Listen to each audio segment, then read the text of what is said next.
Just a bit of a warning actually, if you've got one of these type of chargers, it's not really labelled with any brand, but it takes lithium ion, nickel metal hydride, and you can see there's the various options for batteries here.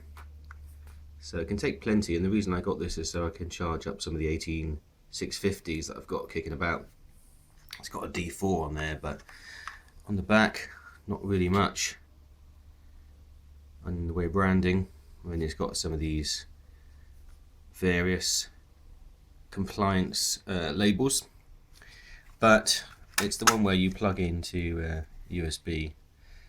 It's sadly not a USB-C, but yeah, so you just plug that into a wall charger, for instance, and then off you go. But what's happened is, as you can see, this battery isn't looking too good.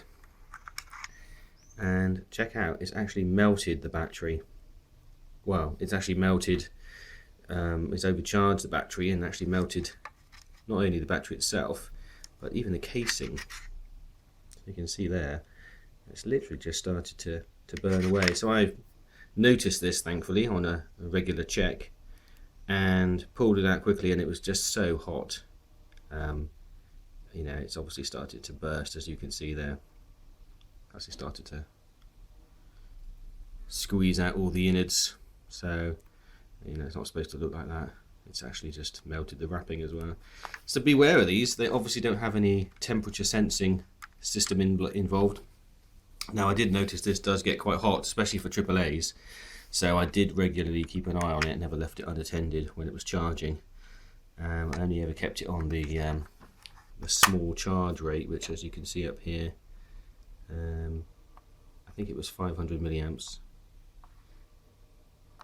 You can go up to 2 amps, but that was, you know, way too much for these small cells. Really, it was just it was just too heating them up too much. And even on the lowest, it's it's damaged. This one, it's now registering as 0 volts, so that's completely gone. But yeah, concern. So that's the first time it's happened. I've had it a few months now, and yeah, I had 3 in at the time. All the others were okay, but this one got too hot, so beware. So as you can see on this one, it's got quite a nice little display. You can change the rate of charge there, and then when you put a cell in,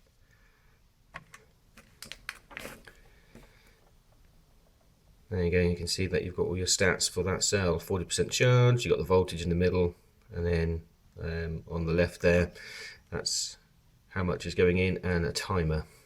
And then you can see that there's the cell charging up. And if you're on the single cell, you can change that, as you can see, up to 2 amps. Half an amp is the default. And then if you had multiple cells in here, you could switch between them using this button, and that will select the different cells, and then you can see the values for each. So quite a nice design.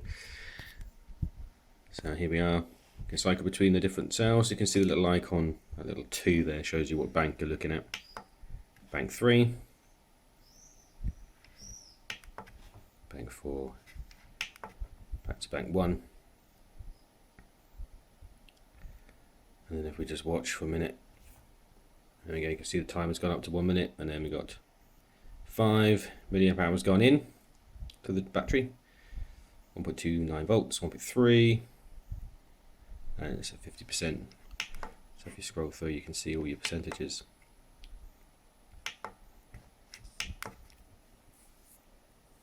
Thankfully it's been okay for the lithium ion cells, the 18650s, so fingers crossed I can still use it for that okay. But yeah, again, if a cheap one like this, make sure it's never left unattended. So looks good, it does charge them, but safety is seriously lacking.